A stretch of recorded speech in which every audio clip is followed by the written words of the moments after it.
Record it to the cloud.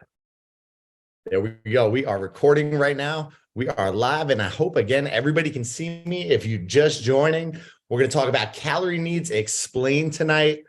Why you might think you're in a calorie deficit and you're not actually losing weight. Why a calorie deficit could cause you to not be losing weight, and some of the problems that we see when we're trying to lose weight and when we're trying to diet, and why we are not dropping those pounds.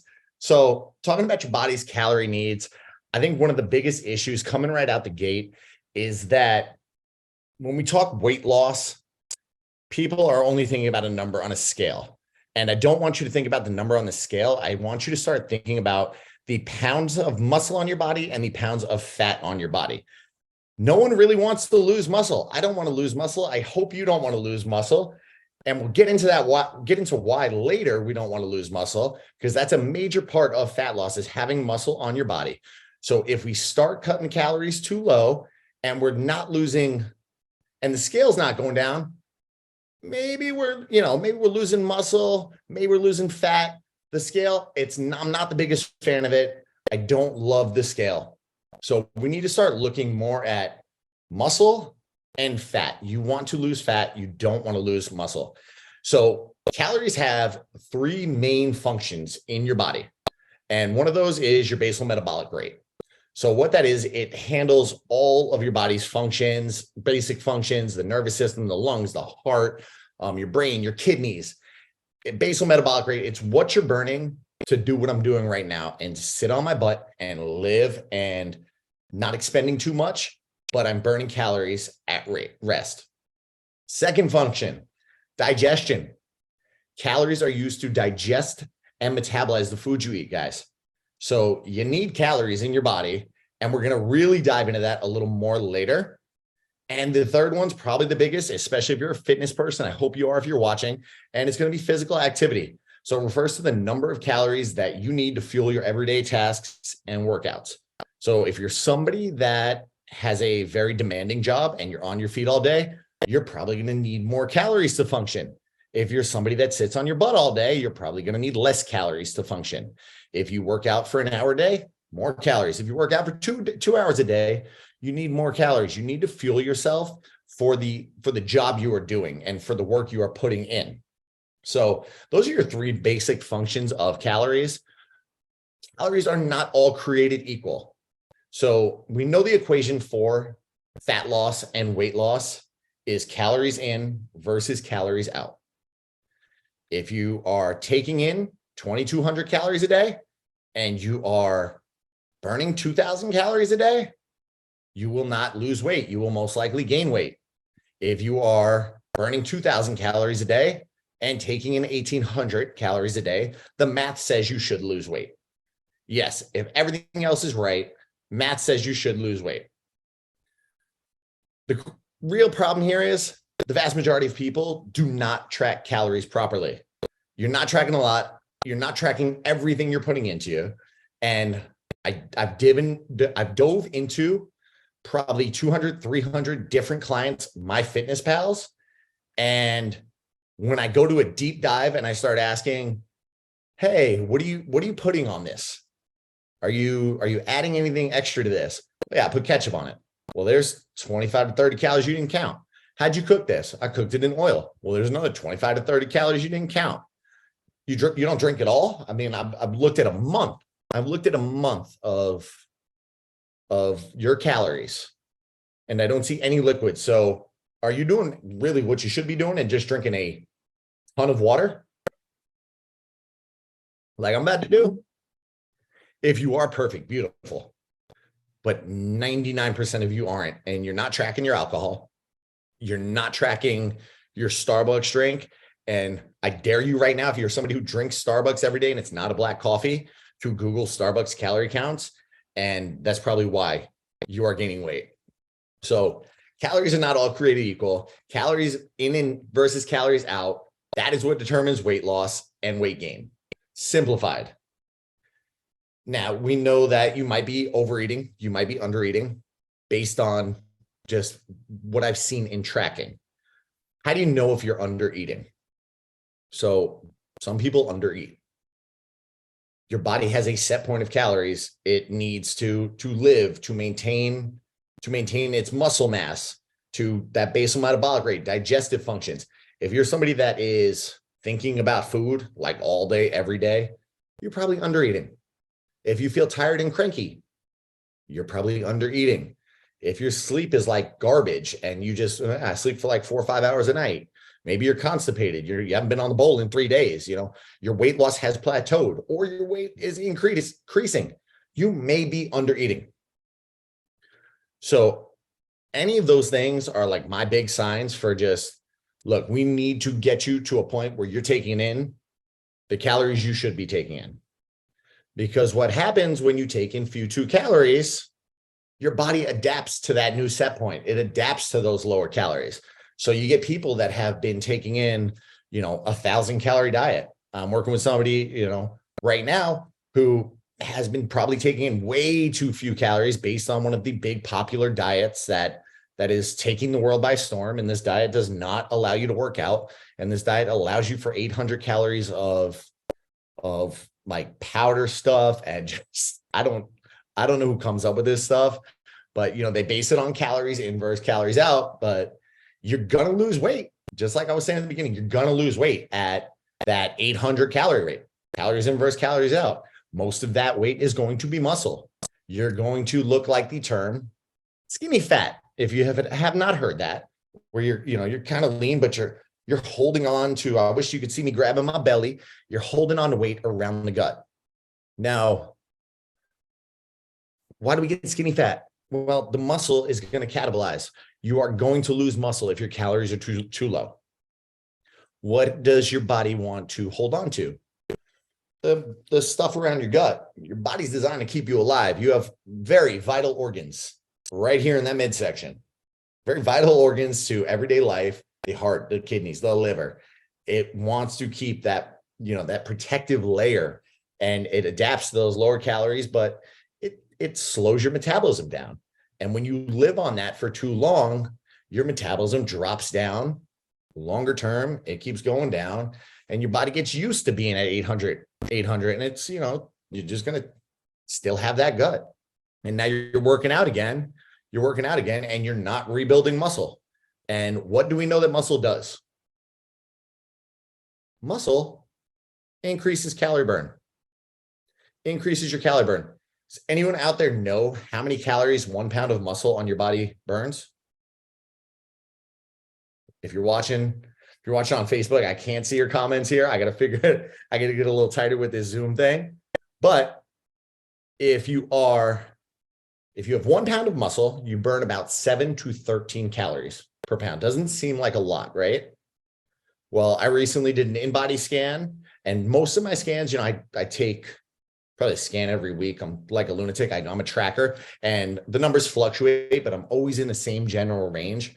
My last test, I just took a look at it, was 113.1 pounds of muscle. So while that 7 to 13 calories doesn't seem like a lot to you, the 113.1 pounds of muscle I have on my body causes me to burn anywhere between 791.7 and 1,470 calories extra per day. In addition to my basal metabolic rate, just to maintain the muscle mass I have on my body, I'm burning anywhere between close to 800 to 1,500 calories extra per day. It's a bonus. It's nice. I'm not going to complain about it because it means I get to eat more, and I have to fuel that muscle to maintain that muscle. So if you're cutting your calories too low, you are losing muscle. You are decreasing your metabolic rate. It works in the reverse order as well. So you need to determine what your basal metabolic rate is, how much your body needs to live. I need at least 800 calories a day just to maintain the muscle mass on my body. That does not include those other things that we talked about. The physical activity. I work out 1 to 2 hours a day. Sometimes more. If I'm having a stressful day, I bang myself in the gym. If I'm responding to emails, I usually do it on a treadmill. I want to get a walking treadmill so I can do more of these lives right here with you guys. And I want to just, if I can burn more calories, I'll burn more calories. I'm going to eat them back. I'm going to continue, to try to keep my metabolism high and keep my metabolism revved up. So, that's another big thing. How much muscle you have. If you are in a calorie deficit, the biggest piece of advice I'll give you, continue to lift heavy, continue to try to lift heavier than you have before. Do not stop at your 30-pound weights. Do not stop at your 225-pound bench press. Shoot for 230, shoot for 235, shoot for 240. If you're cutting your calories too low and that 225 suddenly cuts down to say, oh man, I used to be able to move 225. I can't even move like 200 right now. Calories are probably too low. You're catabolizing muscle. You're losing the muscle that you have been working hard to put on. And when you lose that muscle, again, it works in reverse order. Your metabolic rate's going to come down with it. And that sucks. We can also look at all of the factors, the other factors that are in the mix. So the composition of your meals. So the meals that I eat, and we're going to, again, this was one of those things I was going to dive into a little later, but the meals that I eat are probably a little different than the meals most of you eat. And my 500 calories is most likely not your 500 calories. It is what it is. We have a different look at 500 calories, and I'm going to get there in a little bit once I'm just going to cover those rest of those factors first. But you've also got, your body type. Are you a more muscular person like myself? I have more muscle. I'm going to burn more fat. Are you somebody that's got no muscle on you? Well, your metabolism probably going to be a little slower in the first place. We got to work on that. Percentage of muscle and fat on the body, huge, big thing there. Your hormones. There's a hormone out there. It's called leptin. So leptin is your hunger hormone. If, number one, you tell me you're tracking all your calories right, and I believe you. I swear I do. I don't believe most of you, especially after we've dived into it. You're tracking all your calories right. You're taking in 1,500 calories per day. Leptin is your hunger hormone. That's why I asked before, maybe one of those signs that you're under eating. Are you constantly hungry?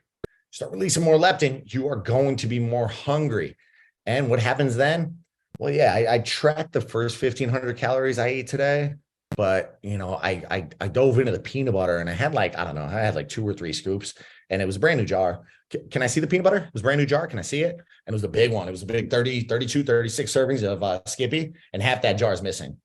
So what you thought was a little 1 tablespoon snack, and you track this 1 serving of peanut butter, it's actually a lot higher. It's a lot more was taken in. And something like peanut butter is super easy to go overboard on. You can have, I think, 190 calories in a serving of a Jif or a Skippy or Jif. Yeah.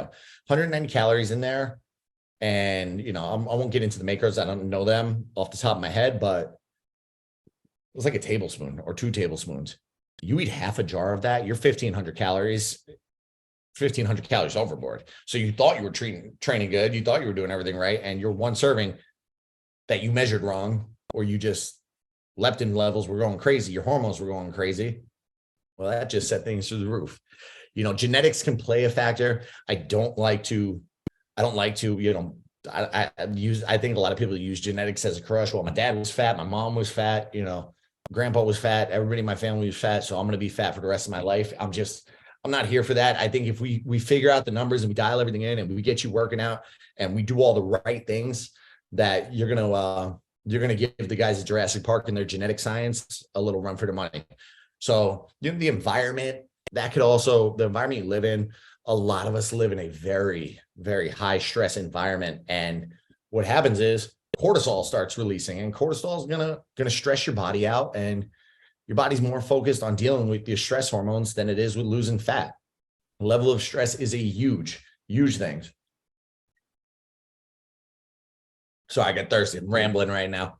Hopefully I'm going slow enough for everybody to stay in the loop and keep asking. I'm going to check the Facebook group. I'll see if anybody's got any questions. I wonder if I could see if anybody's live in the Facebook group right now. It says I'm broadcasting. It says it's me. Oh, we got Chris with a question mark. Can you see me, Chris? Uh-oh. Yeah, it doesn't even look like the Facebook group can see me. I will repost this video. Oh, there I am. All right, let's close that before we get too much loot. Hopefully you can see me still now that I close that window.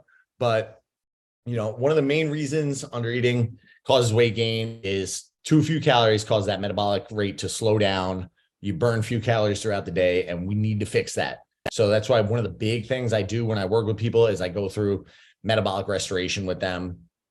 We work to rebuild your metabolism.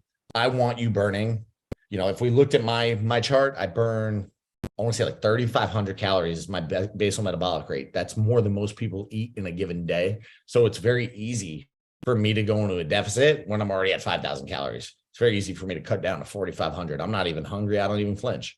But if I can get your metabolism performing in that same way, and I can chug you up and get you, muscle on your body, that's a win for me. And again, the reality is, as many people come to me and say they want to lose weight, they don't. You want to lose fat. You don't want to lose weight. It's the scale. Go throw the damn scale in the garbage. It just doesn't do the trick for me.